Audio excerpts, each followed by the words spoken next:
All right, legends, welcome on in. This is our round 2 AFL footy tips for season 2025. I've just gone back and watched the video that we did last week where we did our tips for round 1. I think we tipped 7 out of 9, so that's not too bad. We'll take that, but we're going to move on to the tips for this week.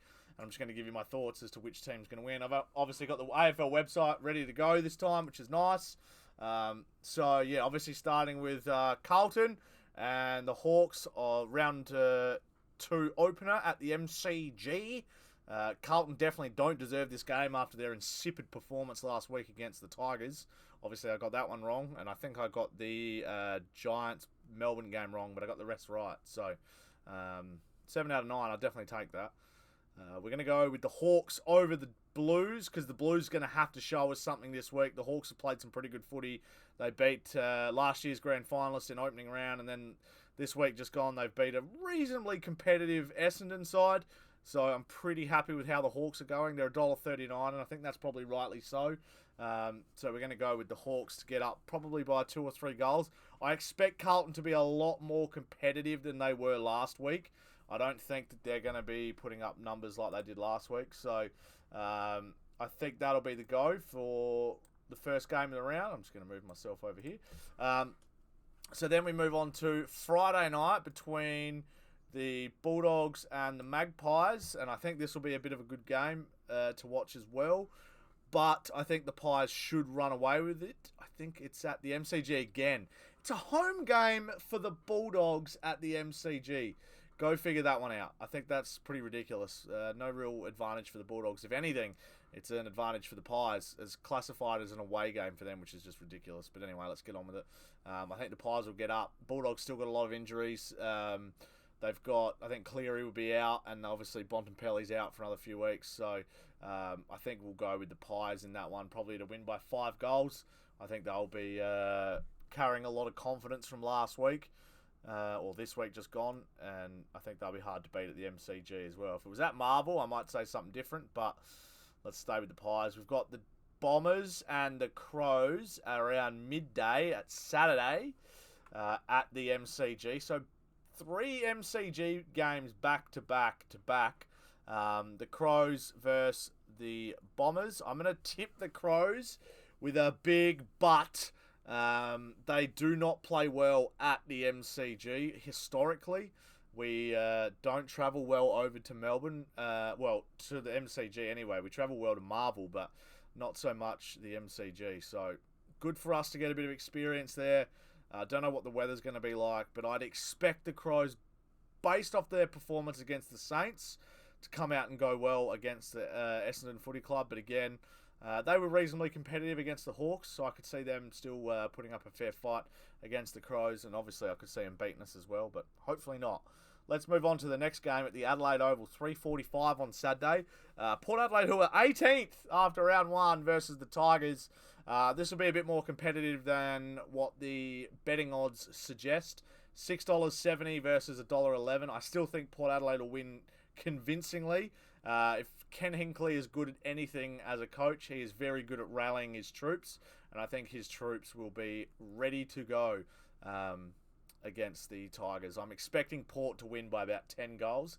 I said this last week about Carlton against the Tigers, and the Tigers put egg on probably 90% of the population's face.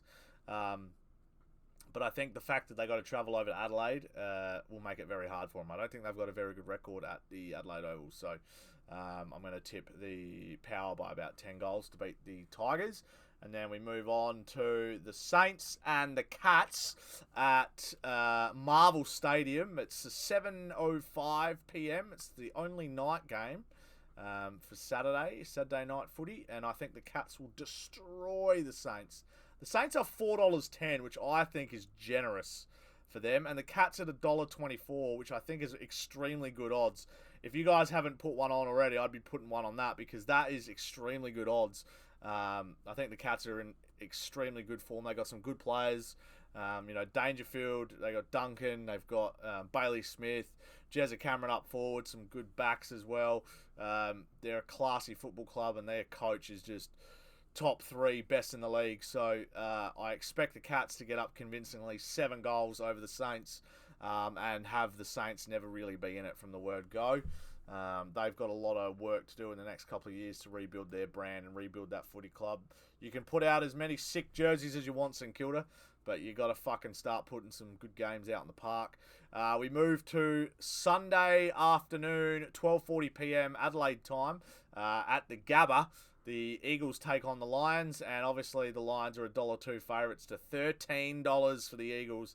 That's probably right. Their insipid performance against the Suns at home to open the season in their curtain raiser was not good signs at all. So I think we're looking at 100 points here. The Lions have beat 2 really good sides, and I expect them to carry on with how they're going. So Lions to smash the Eagles. So although the Lions are 9th, hang on, let me check who they lost. Did they lose their first round? Oh no, it got cancelled. That's right. So they've only played 1 game, I think.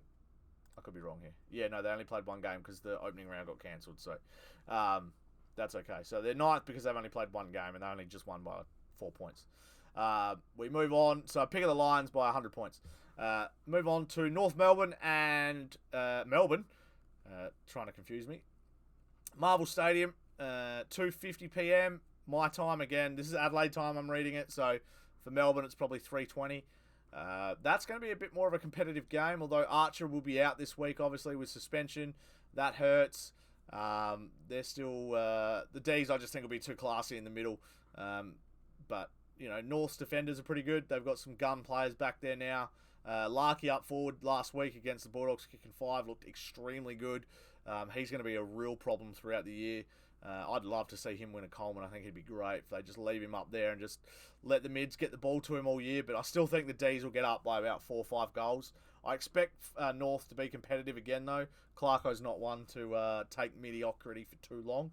And then the final game of the round over in Perth, the Sunday twilight, 5:40 Adelaide time, probably about 2:10 Perth time, or 3:10 Perth time, is obviously the Dockers and the Swans. This is actually a really tough one to pick because Freo were really, really bad against the Cats. They had 10 minutes of really good footy in the third quarter, and that was probably about it. Except now they fly home and they take on the Swans, and I just don't know how they're going to go. So I'm actually going to go with the Swans in an upset away. It's just, for me, that's a 50-50. I just don't know. I don't see the Swans going 0-3 to start the year. I think they're too classy and too good at that. But I also wouldn't be surprised if they do lose because new coach, new systems, it can be a bit tricky. So let me know your thoughts in the comments. And obviously the Giants, you guys can't see, but the Giants and the Suns have a week off. But yeah, it all starts on Thursday night. So thanks for watching, guys. Hopefully you enjoyed. I will see you next week for our rounds review and also the tips for next week as well. So make sure you guys hit that subscribe button, and I'll see you guys same time, same place next week. Bye for now. Peace.